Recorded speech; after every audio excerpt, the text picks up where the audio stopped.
Vamos. Muy buenos días, hermanos.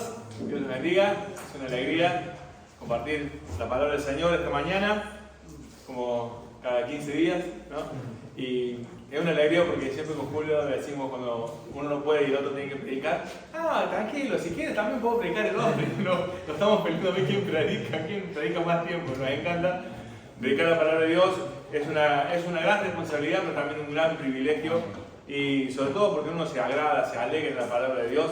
Y hoy tengo un pasaje. Bueno, les mando saludos a los hermanos de la iglesia de Costa Rica, los de Bilbao, los hermanos del Zoom.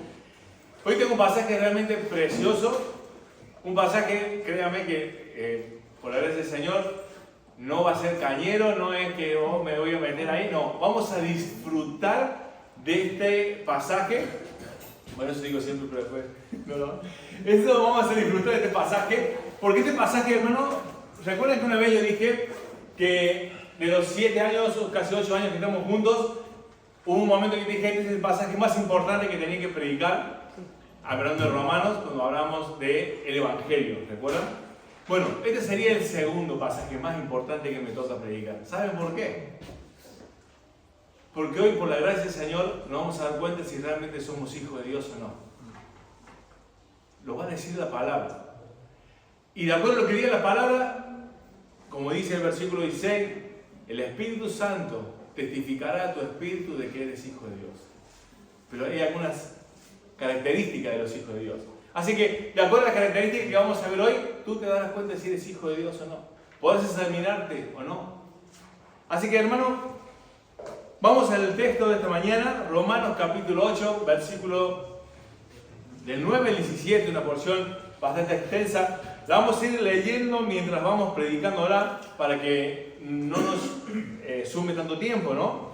Pero vamos a leer todos los versículos y los vamos a desarrollar. Y el contexto de este pasaje, el versículo 8, antes de comenzar el 9, dice: y los que viven según la carne no pueden agradar a Dios. Los que viven según la carne no pueden agradar a Dios. Y después dice: mas vosotros no vivís según la carne, sino según el Espíritu. Querido hermano, este título de este mensaje se llama: por el Espíritu de Dios somos adoptados como sus hijos. Por el Espíritu de Dios somos adoptados como hijos. Ahora, el versículo 8, como te dije, dice: los que viven según la carne no pueden agradar a Dios. Y los que estamos estudiando la teología sistemática saben que aquí hay una litote que se llama en la hermenéutica, que es una afirmación contraria. Es una forma de decir algo negativo. Es lo mismo que este pasaje dijera: y los que viven según la carne desagradan a Dios. Cuando dice no pueden agradar a Dios, es lo mismo que decir desagradan a Dios. Los que viven según la carne desagradan a Dios.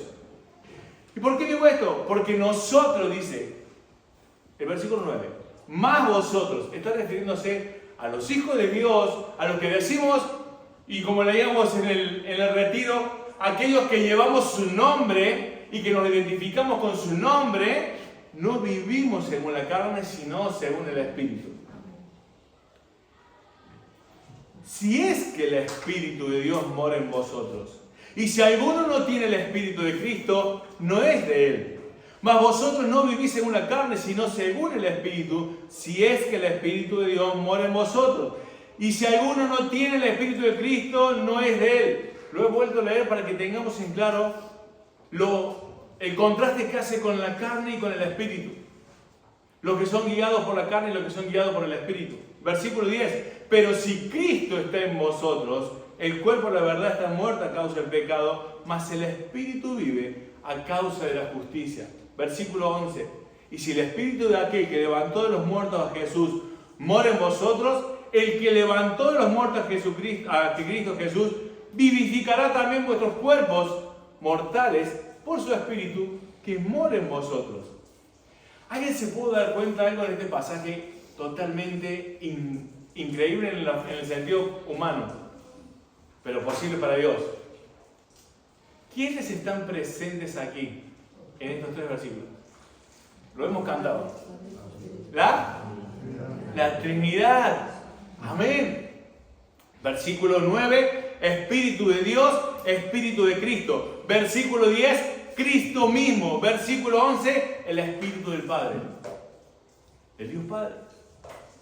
Padre, Hijo, Espíritu Santo presentes. ¿En dónde? En la morada. Esto estamos delante de un misterio, querido hermano. La morada de la Trinidad dentro nuestro. Es algo que lo leemos y pareciera tan simple, pero es tan difícil de entender. Tan difícil para nosotros.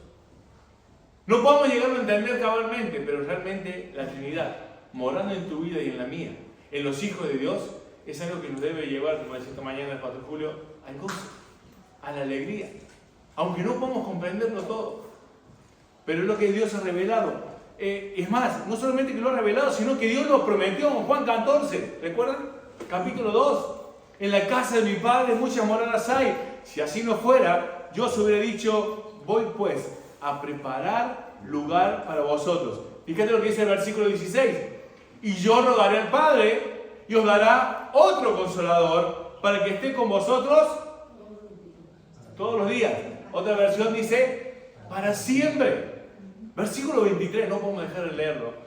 Respondió Jesús y le dijo, el que me ama, mi palabra volará, y mi Padre le amará, y vendremos a Él y haremos morada en Él. Siempre la morada de Dios a partir del Señor Jesucristo es una morada permanente. Ahora, recuerden que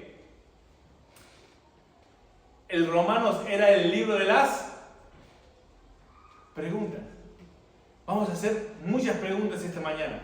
Espero que te hagas muchas preguntas esta mañana. Y a ver si las que yo te puedo dar aquí pueden ayudarte a entender un poquito más tu condición, mi condición y quién es Dios. Así que vamos a empezar a hacer preguntas. Esto de la morada del Espíritu Santo, la morada del Padre, del Hijo y nosotros, la bendita Trinidad dentro nuestro, es algo tan complejo de entender, pero una realidad que podemos disfrutar. La Biblia dice también en 1 Corintios capítulo 6, versículo 19, vosotros sois templo del Espíritu Santo, el cual está en vosotros, el cual tenéis de Dios, ¿y qué? No sois vuestros. Hemos sido comprados por precio, y como la palabra de Dios dice, no por oro, plata, piedras preciosas, sino con la sangre preciosa de Jesucristo. Una vez que tú fuiste comprado, cuando un esclavo era comprado, ¿pasaba a ser libre? ¿O era esclavo del que lo compró? Amén. Nosotros fuimos rescatados, fuimos redimidos, fuimos comprados con la sangre preciosa de Jesucristo. Y hoy hemos cantado para ser libres. Pero como hemos visto en Romanos, esta libertad nos hace voluntariamente esclavos del Señor Jesucristo, de nuestro amo. Por eso le llamamos Señor. Y nadie puede confesar Señor a Jesucristo si no es por el Espíritu. Gloria a Dios, esta iglesia está aprendiendo teología.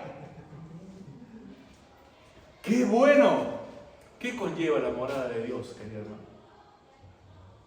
¿Qué conlleva que la morada de Dios esté en tu vida? Hay muchas cosas.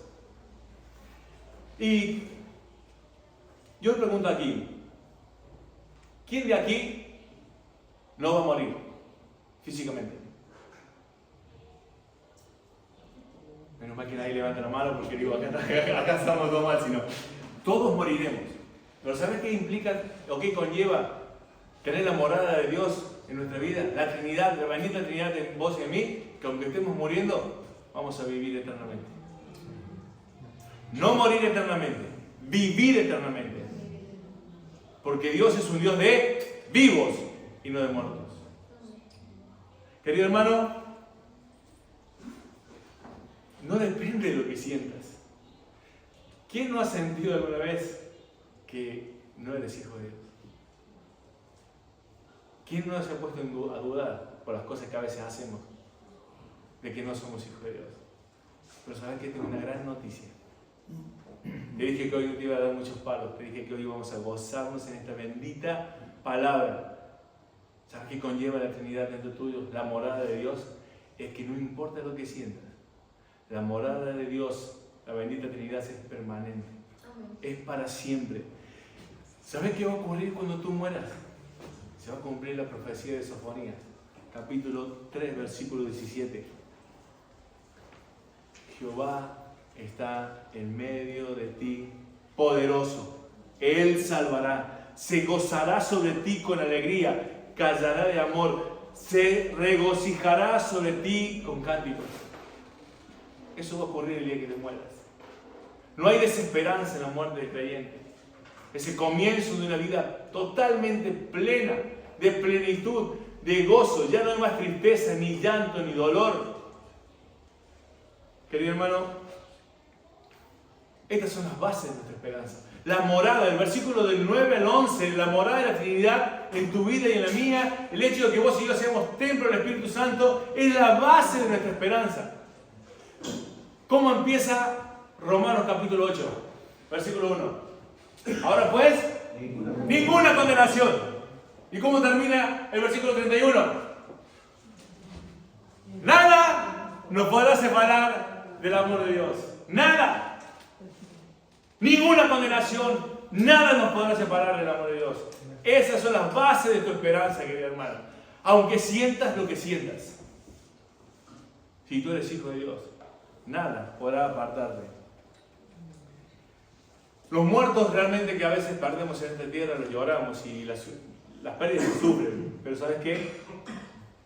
Cuando esos muertos, cuando esos que han fallecido son hijos de Dios, son verdaderos creyentes, ellos vivirán por el poder de Dios. O como dice el versículo 11, y si el espíritu de aquel que levantó de los muertos Jesús mora en vosotros, el que levantó a los muertos a Cristo Jesús vivificará también vuestros cuerpos mortales por el Espíritu Santo. Queridos hermanos, Colosenses 1:27, anotalo, dice: a quienes Dios quiso dar a conocer las riquezas de la gloria de este misterio entre los gentiles. Este misterio que estaba oculto en la eternidad, desde el comienzo, antes de la fundación de los siglos. En esa Trinidad, en las operaciones internas de la Trinidad, Cristo había decidido morir por nosotros. Pero hay algo más. El cristianismo se diferencia, aparte de muchas otras cosas, de todas las religiones existentes, es que ese Dios a quien adora cualquier religión no está en un marco, en un crucifijo, en una imagen, está dentro de la persona. Amén. Este misterio entre los gentiles, que es Cristo en vosotros, y esto es la esperanza de gloria. En otro pasaje dice la palabra de Dios que tenemos una bienaventurada esperanza, una súper feliz esperanza. Siempre lo repito. Cuando tú te pones a pensar las cosas de este mundo, obviamente que vas a andar diciendo, aquí estoy tirando para no aflojar. Pero cuando tú tienes esta bendita esperanza, bienaventurada esperanza, ¿sabes que la palabra bendita o bendito en el hebreo tiene una connotación de felicidad? Digamos que diremos, bendito el Dios, es el Dios feliz. El Dios que proporciona felicidad. Yo me río porque cuando yo era adolescente me decía, ¿dónde vas ahora? Para la iglesia. Me obliga. Muy obligada, no me gusta. Otra vez a la iglesia. No había gozo, no tenía alegría. Claro, no era hijo de Dios. Pero ahora no veo la hora que llegue el domingo. Para ver a mis hermanos, para compartir la palabra del Señor, para conocerle más. A quien más conoces, más amas. Eso ocurre con el Señor. Querido hermano, Satanás no puede opacar el brillo de nuestra salvación. Eso es lo que Él quiere. Que perdamos el gozo de la salvación. Lo había hecho con David, ¿recuerdan? Devuélveme el gozo de la salvación. Yo sé que a veces viene la duda, el temor, por las circunstancias que vivimos, pero Satanás, querido hermano, no puede opacar el brillo de la salvación. ¿Qué puede ocurrir o qué tenemos que hacer? Las preguntas. ¿Qué tenemos que hacer cuando la salvación parece estar opacada por las situaciones que vivimos, por lo que sentimos? Vayamos a Dios en oración. Y verás que esto que estoy diciendo ahora tiene mucha relación con lo que vamos a ver más adelante. Filipenses 4, versículos 6 y 7. Por tanto, por nada estéis afanosos, si no sean conocidas vuestras peticiones delante de Dios, en oración, en ruego y súplica, con acción de gracias. ¿Y qué va a ocurrir? Y la paz de Dios, que sobrepasa todo entendimiento, guardará vuestros corazones y vuestros pensamientos en Cristo Jesús. Querido hermano, del versículo 12 al 17, vamos a hablar de una lamentable confusión. Una lamentable vivencia. Sobre todo de los versículos 12 y 13. Créanme, hermanos, que los versículos 12 y 13 solamente los voy a mencionar como una cosita de los versículos. Porque en sí el versículo 2 y 13 es para una predicación. Y tenía que elegir hablar del 2 y 13 y no tocar 14, 15, 6 y 17 por la profundidad de todos los pasajes. Pero están en el contexto y eso es muy importante porque acá vamos a ver una gran confusión y una lamentable vivencia. Escuchad lo que dije, lamentable confusión y lamentable vivencia. Fíjate lo que dice el versículo 12 y 13. Así que, hermanos, deudores somos, no a la carne, para que vivamos conforme a la carne. Porque si vivís conforme a la carne, moriréis. Mas si por el Espíritu hacéis morir las obras de la carne, viviréis. Dos formas de vivir. Una lamentable confusión y una lamentable vivencia. Hoy hay miles o millones de personas que están pensando, engañados, que van al cielo, cuando en realidad van camino al infierno. Pero también hay otra gran, lamentable vivencia. Hay muchos verdaderos hijos de Dios que viven vidas miserables y amargadas por no entender su condición delante de Dios. La seguridad de salvación, querido hermano. Esto no es una doctrina de hombres. Esto no es de Calvino. Esto no es lo contrario a Arminio. Querido hermano, es la palabra de Dios. Si el Espíritu de Dios mora en ti, tú eres hijo de Dios. ¿Alguna vez un hijo tuyo deja de ser hijo? Aunque tú le rechaces, lo niegues, sigue siendo hijo. Pero tenemos otra. Dios no es hombre como nosotros. Dios no rechaza a sus hijos. Dios es amor. En Él no hay sombra de variación. En Dios todas las promesas de Él son sí y amén. Querido hermano, como dije, hay miles de personas que creen que van al cielo, pero van camino al infierno. Sí, pero esto, ¿cómo será posible, Ariel? Jesucristo mismo lo dijo. No es un invento mío. Mateo 7:23. Muchos me dirán, aquel día, en tu nombre, echamos fuera al demonio, hicimos un montón de cosas. Apartado de mí. O sea, nunca os conocí. Apartado de mí, hacedores de maldad. Esta es una declaración de personas que han dado toda su vida viviendo en la carne. Han dado toda su vida debiéndole cosas a la carne, debiéndole cosas parecidas a este mundo, o que el mundo le debiera cosas, y no viviendo en pos del Espíritu, por la guía del Espíritu. Porque uno de ellos te lleva a la muerte y el otro te lleva a la vida. Hay un libro muy hermoso que se llama La mortandad del pecado, o La mortandad de la carne, de John Owen. Habría que leer ese libro a todos los creyentes. Querido hermano, por eso 2 Corintios 13:5 dice: examinaos a vosotros mismos si estáis en la fe, probaos a vosotros mismos. ¿O no os conocéis vosotros mismos que Jesucristo está en vosotros? A menos que estéis reprobados. Querido hermano, tú sabes, o tú puedes llegar a conocer si realmente Cristo está en ti. ¿Cómo? El versículo 14 te lo va a responder. ¿Cómo? La pregunta, hermanos, otra vez. ¿cómo podemos examinarnos objetivamente y no subjetivamente? Porque no has escuchado nunca esta frase. Es mi relación con Dios. Yo tengo una relación distinta a ti. Mi relación con Dios es especial. Subjetivo. Nadie tiene una relación especial con Dios. Hay una sola forma de relacionarse con Dios. ¿A través de quién? De Jesucristo. No es lo que sientas, no es lo que piensas, es en quién crees.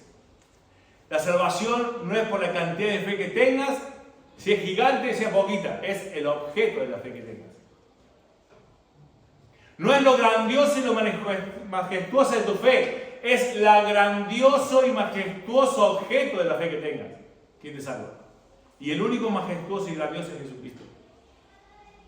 Así que, hermano, ¿cómo examinarnos objetivamente si somos hijos de Dios? Y no subjetivamente con nosotros, lo que pensamos nosotros. El versículo 14 lo dice. Una cosita hermosa que descubrimos en el estudio de la palabra de Dios es que, ¿saben que hasta aquí, hasta el versículo 14, no se hablaba de los hijos de Dios? Pablo no nombra a los hijos de Dios, a los cristianos como hijos de Dios. A partir del versículo 14 en adelante, sí. Y esto es curioso porque el versículo 14, versículo 15, versículo 16, versículo 17, versículo 19, 21, 23 y 29. No los leo por falta de tiempo para que lleguemos a todo lo que tengo para hablar. Todos estos versículos de alguna u otra manera van hablando de que ahora somos hijos de Dios, adoptados como hijos. De ahora, del versículo 14 en adelante. Querido hermano, hasta aquí todos somos hijos de Dios por siempre. Por siempre. Pero ¿cómo saber que lo somos? ¿Saben por qué a veces dudamos que lo somos? Hay una frase en teología que dice que existe una tensión entre el ya, pero todavía no. Por eso tenemos dudas. La Biblia dice que estamos sentados en lugares celestiales con Cristo. ¿Amén? ¿Pero ahora estás? No, estoy aquí sentado en la iglesia. Pero estás sentado en un lugar celestial con Cristo. Esa es la tensión teológica entre lo que decís ya, pero todavía no. Y eso por eso sentimos la diferencia, la sensación de que a veces no somos hijos de Dios. Porque somos, pero porque todavía no estamos allá, pareciera que no. Como nos portamos, como nos sentimos, lo que vivimos, lo que decidimos. Por eso proviene la duda. Pero como dijimos, no proviene o no importa la duda.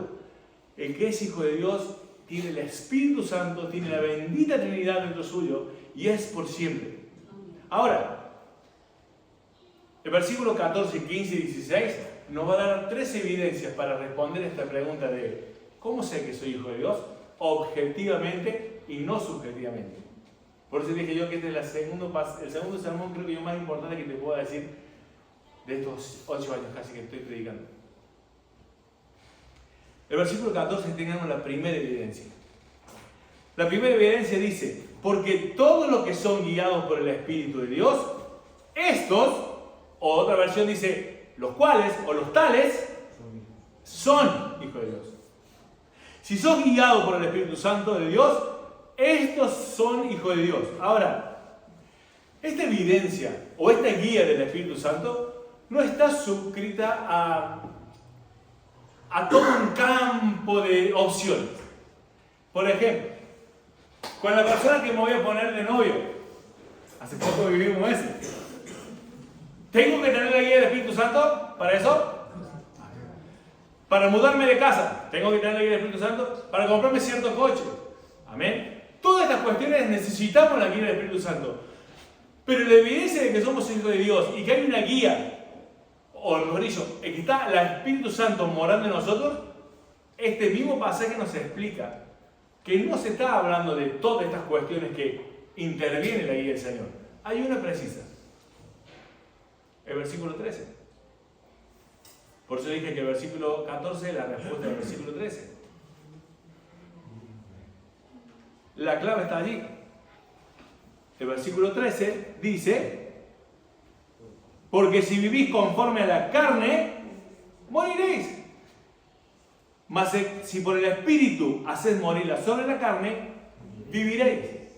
Querido hermano, la única, o primera, mejor dicho, porque hay tres, vamos a ver tres. La primera evidencia que tú tienes objetivamente para valorar si eres cristiano o no, si mora el Espíritu Santo en vos o no, es tu lucha con el pecado. No se trata de lo que sientas,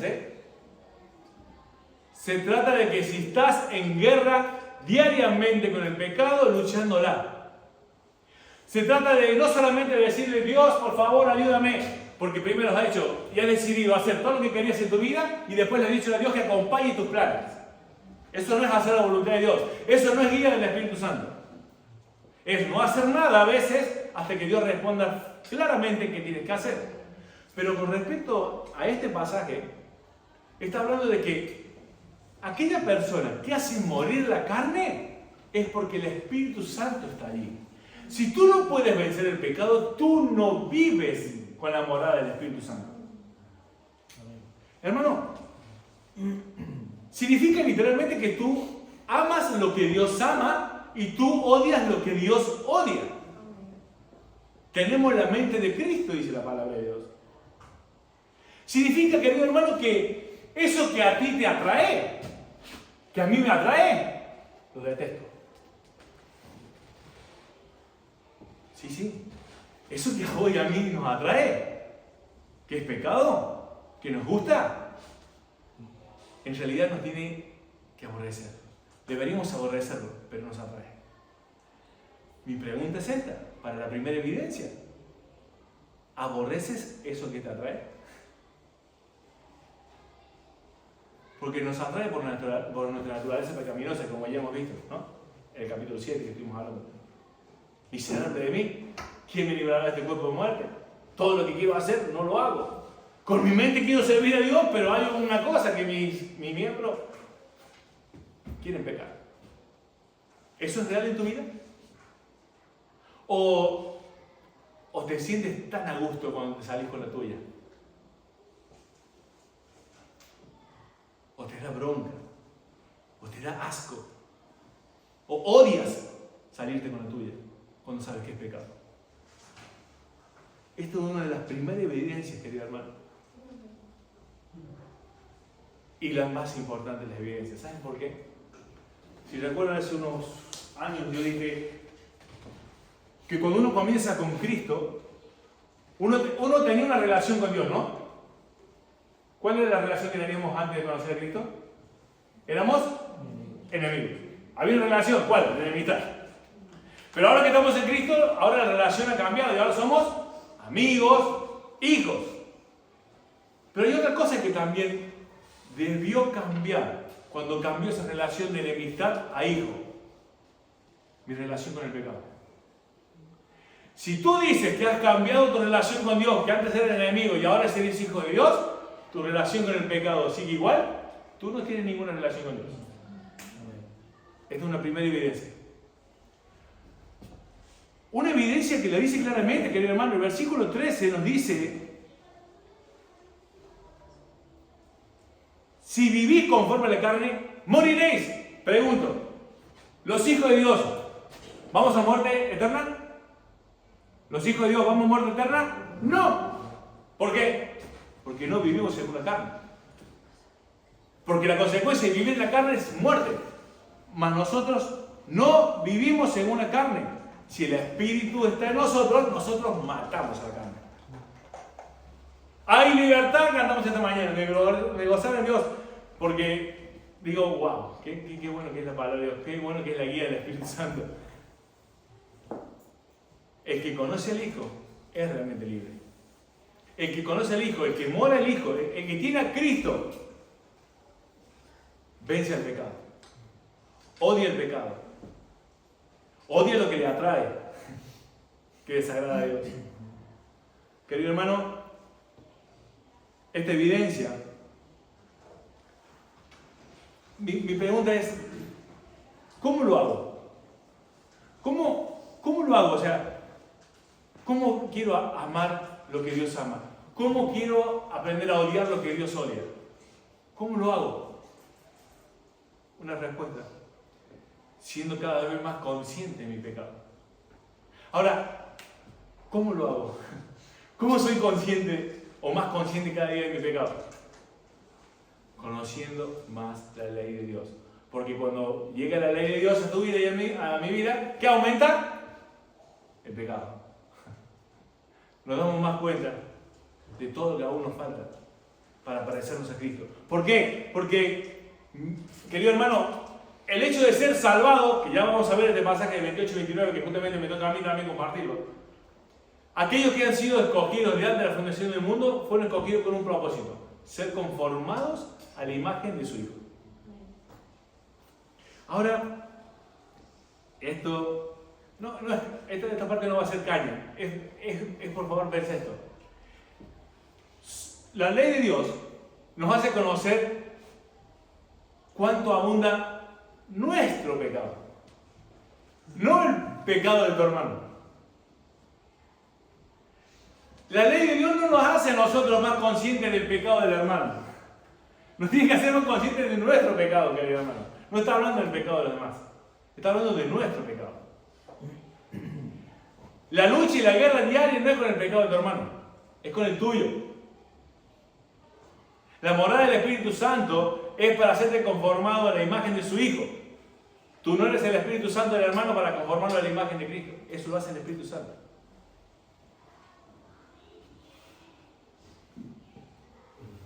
Querido hermano, la segunda evidencia.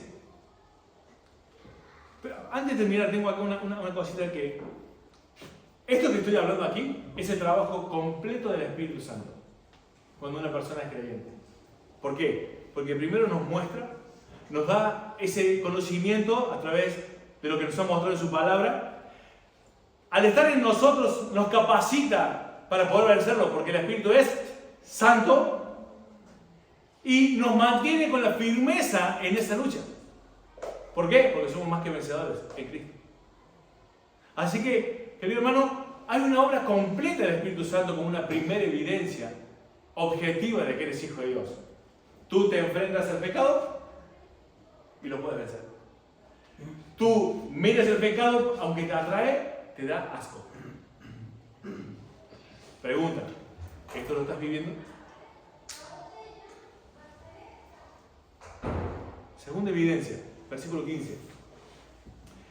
Pues no habéis recibido el espíritu de esclavitud para estar otra vez en temor, sino que habéis recibido el espíritu de adopción, por el cual clamamos, Abba, Padre.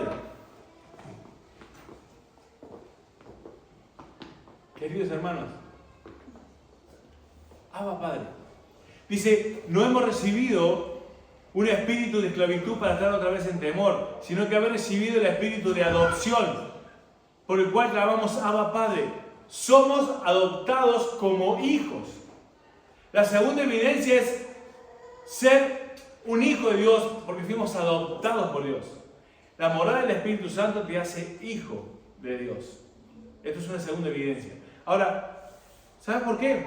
Porque ya no tienes un espíritu de temor, de esclavitud. Tú ya no obedeces por temor a Dios, obedeces por amor. Sujé Misael decía, solo hay un hijo de Dios que no es adoptado. ¿Quién es? El Señor Jesucristo. Los demás somos todos adoptados. Aquí es uno de los comienzos de lo que se llama la doctrina de la adopción en la Biblia. Aquí Pablo empieza a plasmarlo. En Cristo somos adoptados. Querido hermano, en una adopción legal aquí de este mundo, se tiene que firmar unos papeles, ¿no? Totalmente legales, y esa persona, ese niño, pasa a ser hijo tuyo. Querido hermano, ¿sabes qué? El Espíritu Santo es la garantía legal de que los papeles ya se han hecho en los cielos. Y tú eres hijo de Dios. Esto lo decía Sujé Michel. ¿Saben que la adopción romana era muy significativa? Porque en la adopción romana el padre elegía deliberadamente al hijo. No hay ningún niño que elige deliberadamente a su padre. El padre elige deliberadamente a su hijo. ¿Qué quiero decir con esto?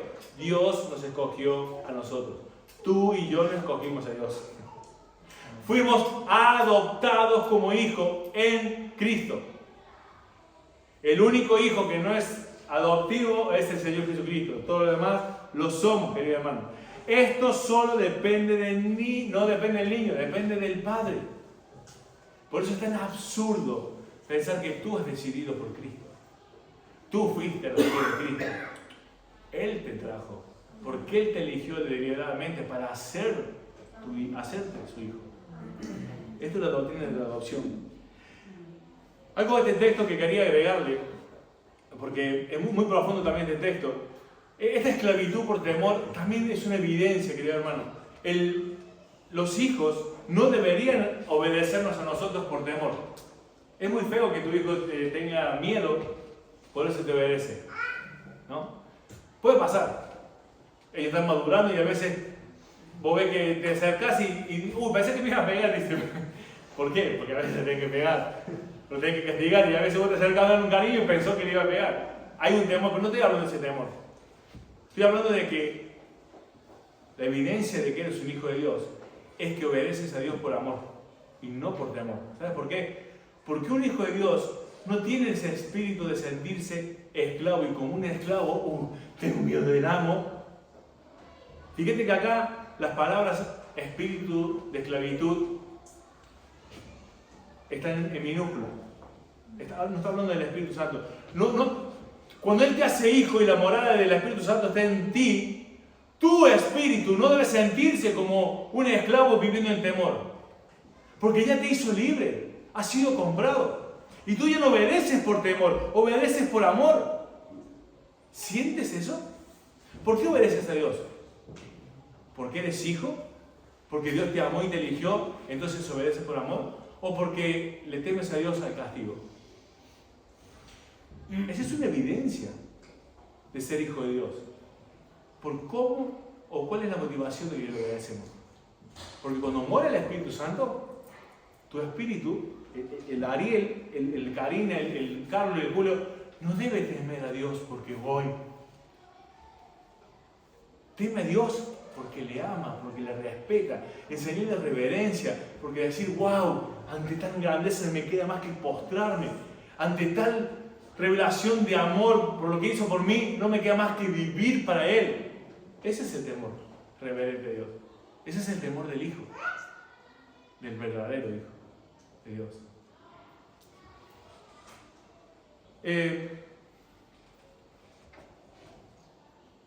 El versículo 9, como dijimos, dice el Espíritu de Cristo.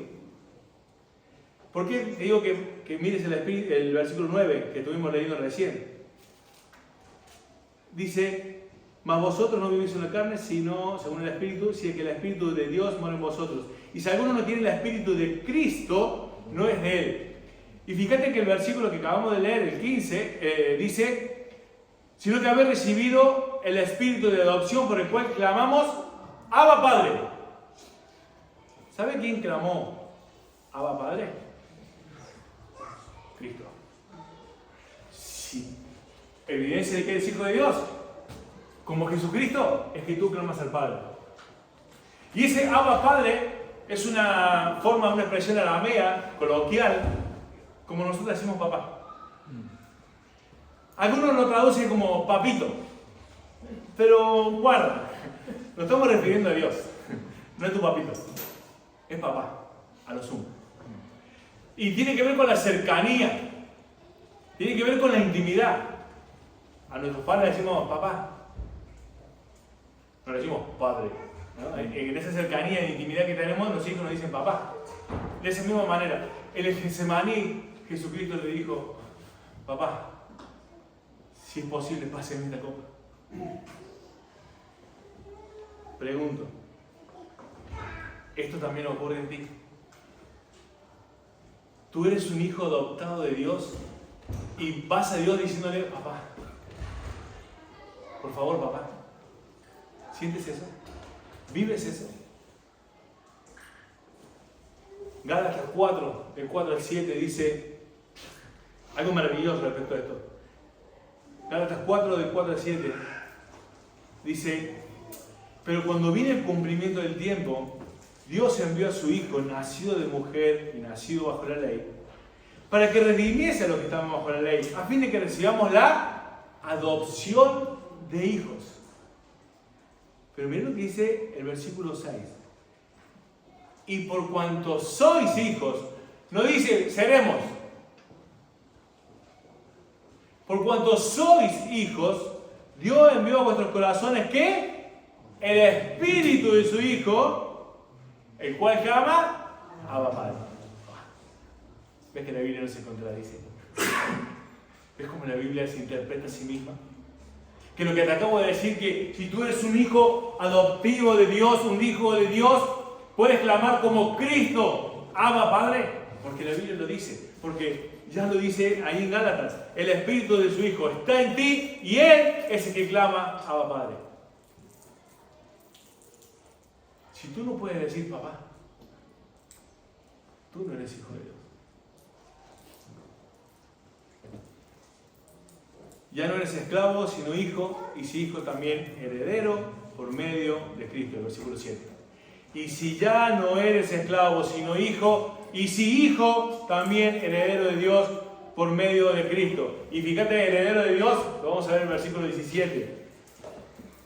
Querido hermano, resumiendo un poquito hasta aquí, cuando tú no entiendes las cosas que te pasan, aunque no lo veas claro, ¿confías? ¿Qué sale de tu corazón ante la incertidumbre? ¿Confianza? El hijo, cuando no sabe qué hacer, ¿a dónde corre? Si tú eres hijo de Dios, ¿estás en pie de guerra con el pecado? Si eres hijo de Dios, ¿tú vas corriendo a los brazos de tu Padre a pedir el oportuno socorro? Tercera evidencia, versículo 16. El Espíritu mismo, y acá el Espíritu está en mayúscula, hablando del Espíritu Santo. El Espíritu mismo da testimonio a nuestro Espíritu en minúsculas, hablando del Espíritu del hombre, de que somos hijos de Dios. Querido hermano, la tercera evidencia es que el Espíritu Santo da testimonio de que somos hijos de Dios. Ahora, ¿cuál es ese testimonio que el Espíritu Santo nos da a nosotros? De noche, a las 6 de la mañana cuando tocan la puerta. ¿Te acuerdas? A las 6 de la mañana que tocan tu puerta, una voz de ultratumba que te dice: tú eres mi hijo, quédate tranquilo. No es así. Esa clase de testimonio no es la que estamos esperando de Dios. No vamos a recibir una voz audible del Espíritu Santo diciéndole: yo te doy certeza de que eres hijo de Dios. ¿Sabes cuál es esa certeza, el testimonio que el Espíritu Santo da a tu espíritu de que eres hijo de Dios? Romanos 5:5. Y la esperanza no avergüenza, porque el amor de Dios ha sido derramado en nuestros corazones por el Espíritu Santo que nos fue dado. Querido hermano, cuando actualmente, después de 10 años creyente, de 5, de 1, de 30, tú miras a la cruz de Cristo y caes de rodillas. Cuando tú miras a la cruz de Cristo y entiendes lo que Él hizo por ti, tú te largas a llorar y no entiendes la misericordia de Dios y cómo Él te alcanzó.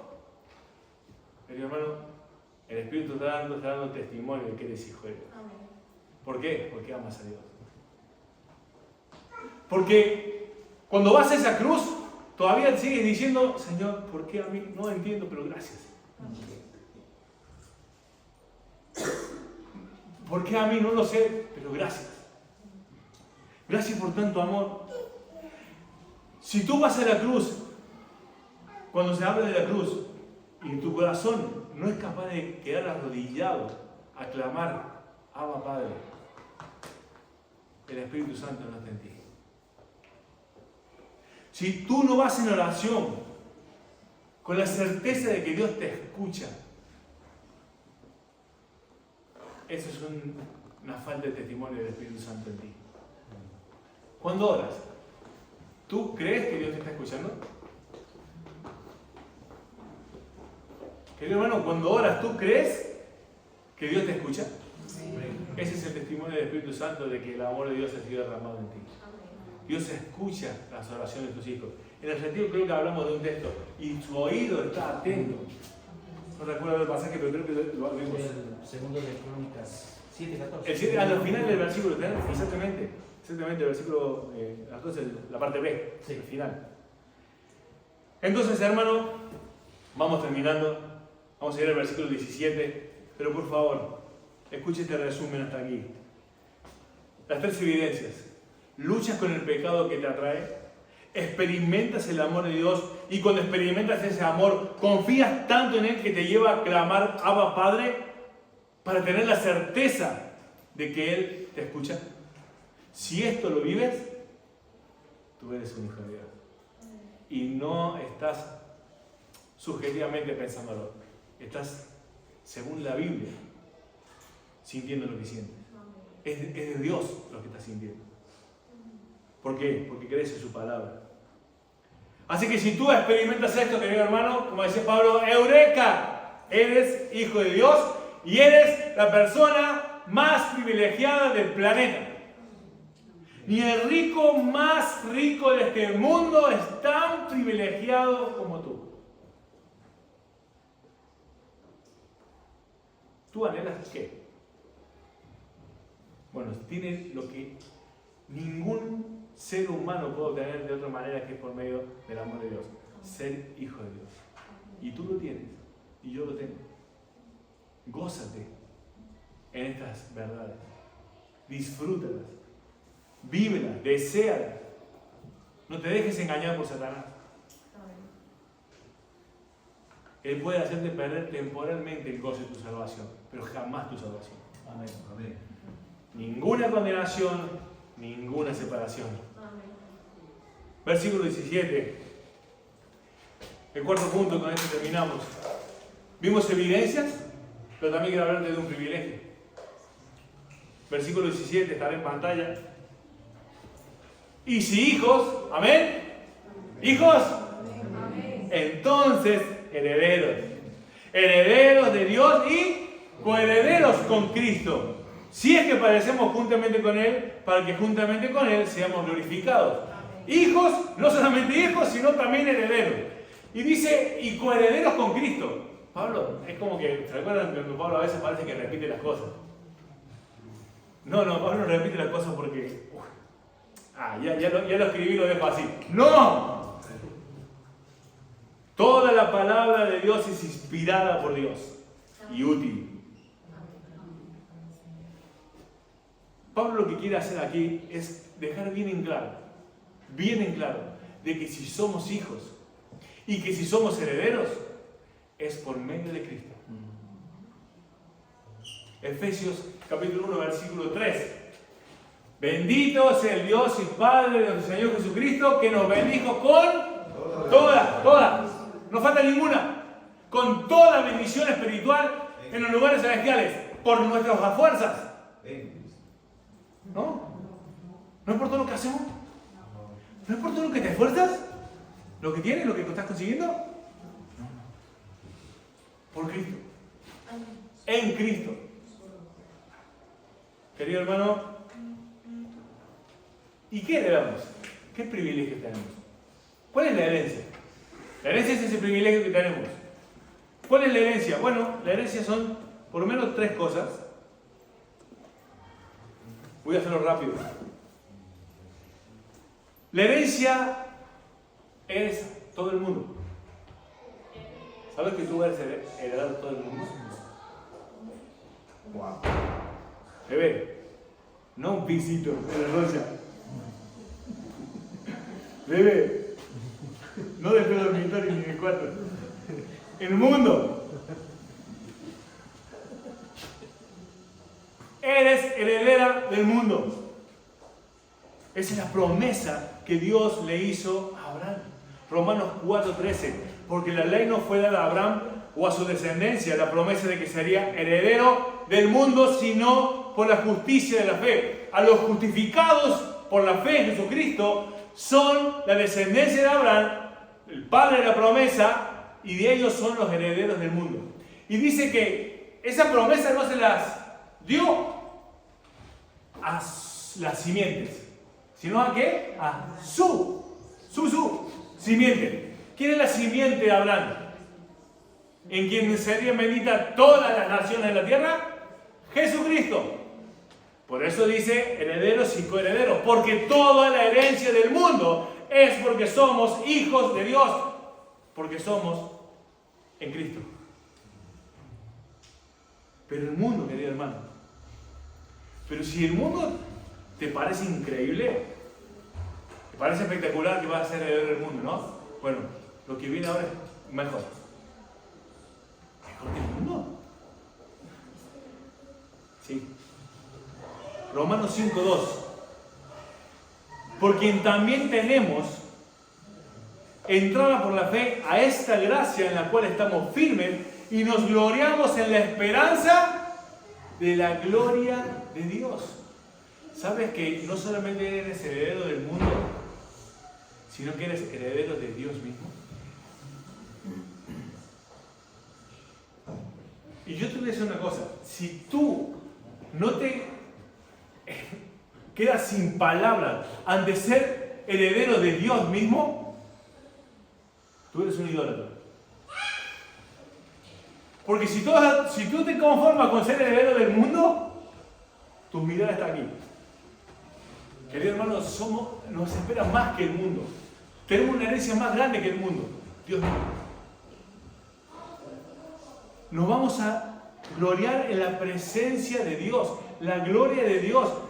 Como dice Sofonías, Jehová está en medio de ti. Dios es nuestra herencia. Dios es nuestra herencia, es la esperanza de gloria. Vamos a compartir la gloria de Dios, vamos a estar con Él, querido hermano. Ahora, el otro privilegio es, si es que, o diríamos, si en verdad padecemos por Él. Esto parecería una certeza más que un privilegio, porque la certeza y los privilegios aquí, o las evidencias y los privilegios están muy de la mano. Fíjate que dice, si es que padecemos por Él, sabemos con certeza de que si estamos en Cristo, es porque estamos viviendo los padecimientos de Cristo, hermano. Si tú eres un cristiano guay, como dicen acá los españoles, si tú eres guay, si tú no tienes problema con nadie se mete contigo, eres cristiano y nadie se mete contigo, tú no estás participando ni en la evidencia ni en el privilegio. Porque dice que vamos a compartir la gloria de Dios, el versículo 17, si en verdad padecemos por Él. Tú eres hijo de Dios por medio de Cristo. Cristo padeció, tú padecerás. Y eso es una promesa en la Biblia, como muchas otras. El que quiera ser mi discípulo, padecerá persecución. El que quiera seguirme, tome su cruz, muerte, niéguese a sí mismo y me sigue. Así que, hermano, Sujemi Salem increíblemente dice esta frase, no me la quiero atribuir a mí porque es muy grande para mí. Dice, Dios tiene un solo hijo sin pecado, Jesucristo, pero no tiene ninguno sin dolor. Dios tiene un solo hijo sin pecado, pero no tiene ningún hijo sin sufrimiento, sin dolor. Así que si tú estás sufriendo, y cuidado, los impíos también sufren, ¿o no? Los impíos se quejan de lo que les hace mal, de la mala justicia que hay, del hambre que hay, de la guerra que hay. Los impíos también se quejan. Pero los cristianos no solamente tenemos los sufrimientos del mundo, sino los sufrimientos por Cristo. Cuidado. Bienaventurados sois, porque por mi causa os vituperio. Eso lo dice bien claro la palabra de Dios en 1 Pedro 4, del 12 al 14. No lo voy a leer porque es un pasaje largo, pero, querido hermano, búscalo y léelo. Dice, gozaos por cuanto sois participantes de los padecimientos de Cristo, para que en la revelación os gocéis en su gloria. Hasta aquí, hermano. Mi pregunta es, ¿Eres hijo de Dios esta mañana? A la luz de las evidencias y los privilegios. Y si no lo eres, yo te quiero rogar. Ven a Cristo. Ven a Él en arrepentimiento y fe. Ven a Cristo, querido hermano. Ven a Cristo, querido amigo. Porque si eres hermano y eres hijo de Dios, ven y clama siempre, Abba Padre. Ven a tu Padre, ven a papá. Siempre. No vayas tras pastor. No vayas tras el hermano que sabe mucha Biblia. Ven tras tu papá. Y si no, todavía no tienes a Dios como Padre, esta es una gran oportunidad. Arrepiéntete y pide perdón a Dios. Porque no sabes si sales de aquí y ya no tienes otra oportunidad. Hoy miles de millones de personas se han levantado pensando que mañana tendrán otro día y no lo tendrán. Tú y yo no somos exentos de estas cosas. Así que ven aquí. Oramos. Dios y Padre, te ruego, Padre, te lo imploro, Señor. Clamo a ti con desesperación, Señor, a veces. En el sentido de que me preocupa tanto esta lamentable confusión de muchos que creen que van camino al cielo cuando van camino al infierno. Que esta tu palabra, que da las claras evidencias de la lucha con el pecado, del amor por ti y de la presencia y la morada de ti en nosotros, sea una verdad en todo lo que estén aquí, Señor. Yo te lo ruego. Estas son las ovejas que tú me diste para cuidar. Yo quiero cuidarlas, Señor. Es por eso que te ruego, Señor, que ellos puedan mirar su corazón. Que yo pueda también mirar mi corazón, Señor. ¿Estás seguro, objetivamente, de que soy tu hijo? Señor, algunos de nosotros quizás tuvimos al punto de la muerte. Y tú sabes, Señor, que un día yo te dije, Señor, yo te ruego que tú me conozcas. Yo creo que te conozco, pero yo te ruego que tú sí me conozcas.